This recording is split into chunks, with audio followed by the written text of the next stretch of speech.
हम सब कहीं ना कहीं प्रेरणा की तलाश में रहते हैं, एक ऐसी चिंगारी जो हमें आगे बढ़ाए।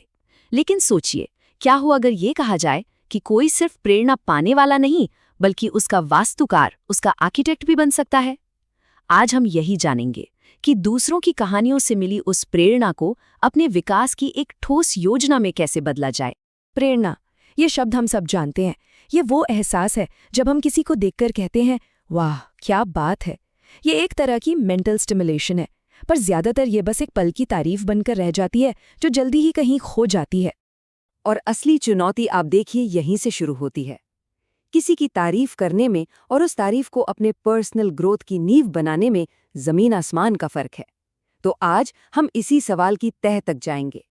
देखिए, हमारा आज का जो स्रोत है वो हमें कोई बना बनाया जवाब नहीं देता, बल्कि वो हमें कुछ बहुत ही सरल लेकिन बहुत शक्तिशाली सवाल देता है, जो एक ब्लूप्रिंट की तरह काम करते हैं। ये सवाल हमें प्रेरणा को एक एक्टिव और कंस्ट्रक्टिव शक्ति में बदलने में मदद करते हैं। चलिए समझते हैं इसे। तो ये ब्लूप्रिंट आखिर दिखता कैसा है? इसे एक 3 स्टेप आर्किटेक्चरल प्लान की तरह समझिए, जो हमें प्रेरणा को पहले समझने और फिर उसे अपनी जिंदगी में उतारने में मदद करेगा। ये रहा हमारा रोड मैप। पहला कदम, हम अपनी प्रेरणा के स्तंभों यानी पिलर्स को पहचानेंगे।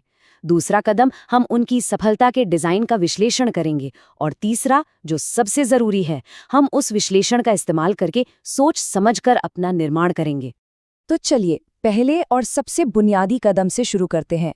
ये उन लोगों को चुनने के बारे में है जो हमारी प्रेरणा के पिलर्स बनेंगे।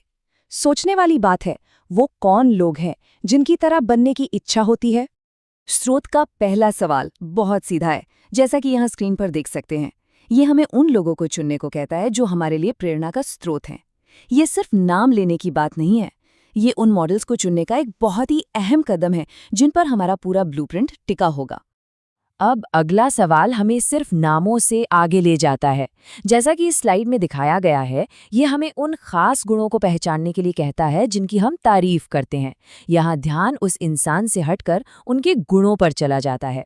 सबसे ज़रूरी बात ये है कि ये सवाल हमें अपने कोर वैल्यूज़ को पहचानने में मदद करता है। ये गुण एक तरह से हमारी बिल्डिंग मटीरियल हैं, वो चीज़ें जिनका इस्तेमाल हम अपने कैरेक्टर को बनाने में करना चाहते हैं। सोचने की बात है, वो कौन से गुण हैं जो किसी को अपनी ओर खींचते हैं? क्या वो उनका लचीलापन है, उनकी क्रिएटिविटी है, या उनका अनुशासन? चलिए अब दूसरे चरण पर चलते हैं। यहाँ हम तारीफ करने से आगे बढ़कर विश्लेषण यानी एनालिसिस के फेज में आते हैं। ये समझने की कोशिश करते हैं कि जो हासिल किया गया वो कैसे किया गया। स्रोत का तीसरा सवाल हमें सफलता के पीछे के ब्लूप्रिंट को समझने की चाबी देता है। ये हमें सिर्फ नतीजा देखने के बजाय उस प्रोसेस को समझने के लिए कहता है जिससे वो नतीजा हासिल हुआ।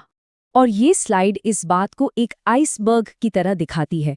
हमें सिर्फ सतह पर दिखने वाली सफलता जैसे प्रसिद्धि और पुरस्कार को नहीं देखना है, हमें पानी के नीचे छिपे हुए उस विशाल हिस्से को स्टडी करना है। उनकी वर्क एथिक क्या थी, उन्होंने क्या स्ट्रेटेजिक चॉइस लिए, उन्होंने अपनी असफलताओं का सामना कैसे किया। असल में ये कदम सफलता के ब्लूप्रिंट की रिवर्स इंजीनियरिंग करने जैसा है। ये एक गहरा स्ट्रक्चरल एनालिसिस है कि सफलता असल में बनाई कैसे गई थी, वो सिर्फ किस्मत से नहीं मिली थी। और अब हम आते हैं अंतिम और सबसे शक्तिशाली कदम पर, निर्माण। ये वो चरण है जहां हम एनालिसिस को एक्शन में बदलते हैं और अपने लिए कुछ बनाना शुरू करते हैं। स्रोत का अंतिम सवाल हमें एक्शन लेने के लिए कहता है, और यहाँ ये नकल या इमिटेट शब्द बहुत जरूरी है। इसका मतलब किसी की कार्बन कॉपी बनना नहीं है, बल्कि उनकी सफलता के पीछे के सिद्धांतों को अपनाना और उन्हें अपने तरीके से लागू करना है। तो इसे प्रैक्टिकली कैसे किया जा सकता है? ये 4 स्टेप का एक्शन प्लान मदद कर सकता है। सबसे पहले एक गुण चुनें, फिर एक छोटा सा दोहराने लायक काम तय करें, उसकी लगातार प्रैक्टिस करें और आखिर में अपनी प्रोग्रेस पर गौर करें। और ये एक बहुत ही ज़रूरी बात है, लक्ष्य किसी की हूबहू नकल बनना नहीं है।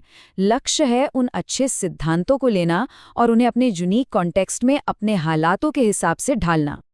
आखिर में ये पूरा ढांचा सिर्फ एक बार करने वाली एक्सरसाइज नहीं है, ये जिंदगी भर ग्रोथ के लिए एक टूल है।